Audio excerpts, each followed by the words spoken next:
Hola, ¿qué tal? Buenas noches. Mi nombre es José Concepción Hernández Palafox y voy a presentar el tema de la evidencia de aprendizaje, corazón y nutrición, de la materia de Anatomía y Fisiología 1, de la unidad 2.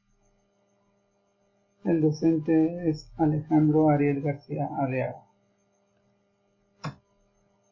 Describe el ciclo cardíaco desde la entrada de la sangre en la aurícula derecha hasta la salida de la arteria aorta. Como vemos en la imagen, el recorrido que realiza la sangre.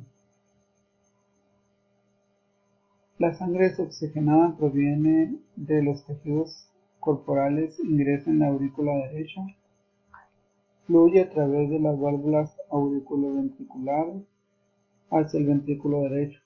El ventrículo derecho bombea la sangre al circuito pulmonar. Después la sangre retorna a la aurícula izquierda desde el circuito pulmonar y pasa al ventrículo izquierdo a través de la válvula auriculoventricular. Y por último, el ventrículo izquierdo bombea la sangre hacia el circuito sistémico.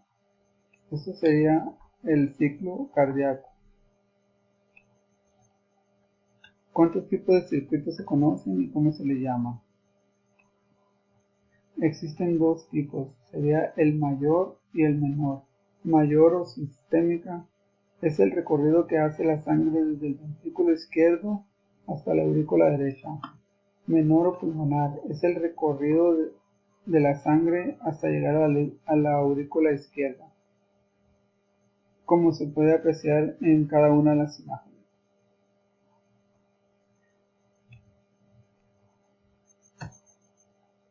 ¿Cuál es la anatomía estructural de las arterias, arteriolas y capilares? Bueno, aquí tenemos en cada una de las imágenes, podemos ver la estructura de cada uno de estos componentes. Por ejemplo, las arterias está formada por una túnica interna, endotelio, membrana basal, lámina elastina interna, túnica media, músculo liso, lámina elástica interna y túnica externa. Las arteriolas grandes poseen tres túnicas. Su túnica media está compuesta mayormente por músculo liso. Las arteriolas pequeñas son únicamente células de músculo liso rodeadas de la túnica íntima. Como vemos aquí, podemos ver una imagen de la vena, arteria y capilar. La estructura de los capilares está formada por un intestino, glándulas exocrinas, plexos corioides, un hígado, vaso y una médula ósea. ¿Qué son y qué función tienen las arterias, arteriolas, capilares, vénulas y venas? Estos son conocidos como los principales tipos de vasos sanguíneos que existen en el organismo. Las arterias, su principal función es la de transportar la sangre desde el corazón hacia los otros órganos. Las arteriolas, su función es transportar la sangre de los capilares y esta resulta de las ramificaciones de las arterias. Los capilares permiten el intercambio de sustancias entre sangre y los tejidos corporales. Las vénulas transportan la sangre hacia el corazón después de haber pasado por los capilares.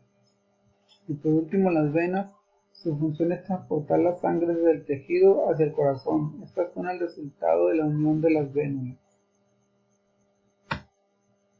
¿Qué porcentaje de sangre se encuentra en promedio en los diferentes componentes del sistema circulatorio? En el cuerpo humano adulto se puede encontrar entre 4.5 a 6 litros de sangre. El 55% de esta está compuesta por agua, sales minerales y proteínas. El otro 45% está integrado por glóbulos rojos, blancos y las plaquetas.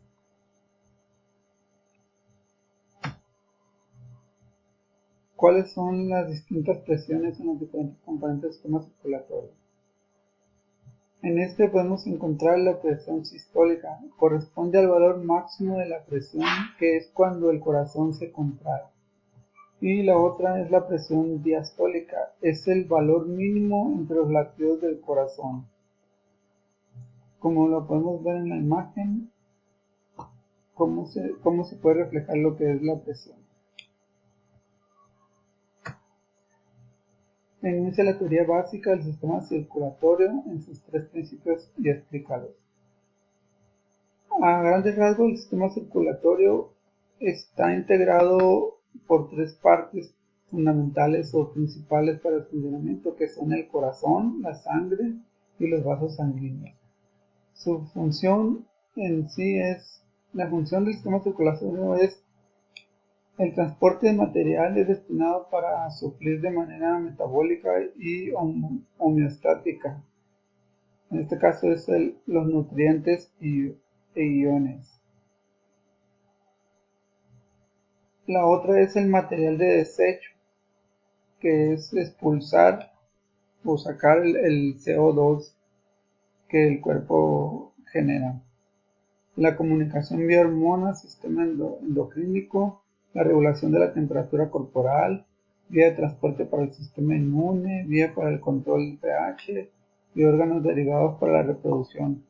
En sí, a grandes rasgos sería la teoría básica del sistema circulatorio. Menciona qué es el flujo sanguíneo. El flujo sanguíneo es el volumen de sangre que fluye por cualquier tejido en un periodo de tiempo determinado y por lo general se mide en mililitros sobre minuto o mililitros por minuto. Como podemos ver en la imagen, el flujo sanguíneo del corazón, cuáles son cada uno de los que intervienen. Y en esta imagen podemos ver cómo se vería el flujo sanguíneo, en este caso el paso de la sangre a través de las venas o arterias.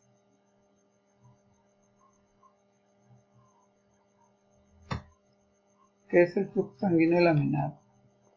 Es cuando la sangre fluye normalmente sin ningún tipo de alteración y todo el flujo es en una sola dirección. Este tipo de flujo es el que normalmente se tiene. Como podemos ver en la imagen, toda la sangre o todo el recorrido apunta en una sola dirección. Este sería el flujo laminar. ¿Qué es el flujo sanguíneo turbulento? Es cuando el flujo sanguíneo sufre alguna alteración y el flujo de la sangre no se encamina en una sola dirección, sino que esta es variante, como lo podemos observar en la imagen. ¿Qué es la presión sanguínea y cómo se mide? La presión sanguínea es la presión ejercida por la sangre circulando por las paredes de los vasos sanguíneos y constituye uno de los principales signos vitales. La presión de la sangre disminuye a medida que la sangre se mueve a través de las arterias, arteriolas, vasos capilares y venas. Los valores típicos para el ser humano adulto sano son aproximadamente 120 para la sistólica y 80 para la diastólica. Sería 120 sobre 80. ¿Qué es la sangre? ¿Cuáles son sus componentes celulares? La sangre es un tejido líquido que recorre el organismo a través de los vasos sanguíneos, transportando células y todos los elementos necesarios para que el cuerpo humano pueda realizar todas las acciones esenciales para la vida. La composición de la sangre son el plasma, glóbulos rojos, plaquetas y glóbulos blancos. ¿Qué es el hematocrito y cómo afecta un cambio de este en el flujo sanguíneo? Es el porcentaje total de sangre que está compuesto por glóbulos rojos. El volumen medio varía entre 40.3 y 50% en los hombres y 36.1 a 44.3 en mujeres. La disminución de hematocritos por lo general puede ocasionar cansancio, fatiga. Por lo general la piel se torna pálida, genera mareos, ocasiona que el corazón lata más rápido de lo normal. Aquí podemos ver una imagen de lo que es un hematocrito. ¿Qué es la microcirculación? Define sus componentes. Es el transporte de los nutrientes a los tejidos y la eliminación de los restos celulares y las sustancias de desechos celulares.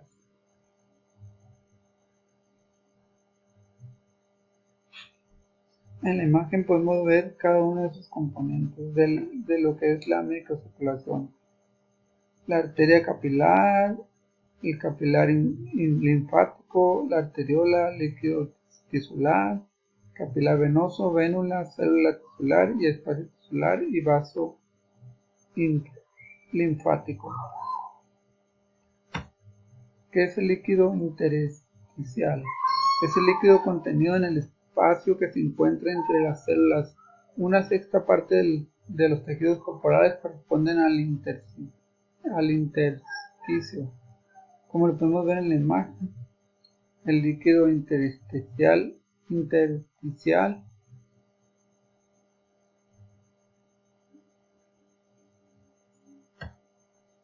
¿dónde y cómo se lleva a cabo el intercambio de sustancias entre el plasma y el líquido intersticial que da lugar a los procesos de nutrición y desecho? Se lleva a cabo en los vasos capilares, también conocidos como vasos de intercambio. Como podemos apreciar en la imagen, cómo se lleva a cabo el intercambio de sustancias que intervienen en los vasos capilares.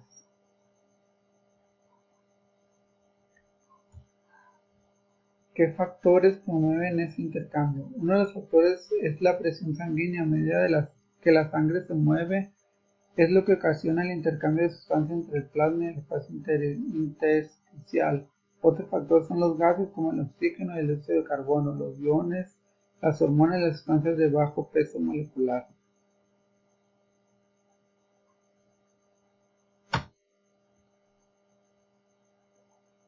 Por último, como conclusión, puede observar que el sistema circulatorio es muy complejo y a su vez bastante interesante, en donde la bomba principal es el corazón, el cual se encarga de bombear la sangre a todo el cuerpo, lo cual es fundamental para poder lograr que el conjunto de órganos que forman la estructura del esqueleto humano funcionen adecuadamente y podemos realizar cada una de las funciones que en nuestra vida diaria realizamos.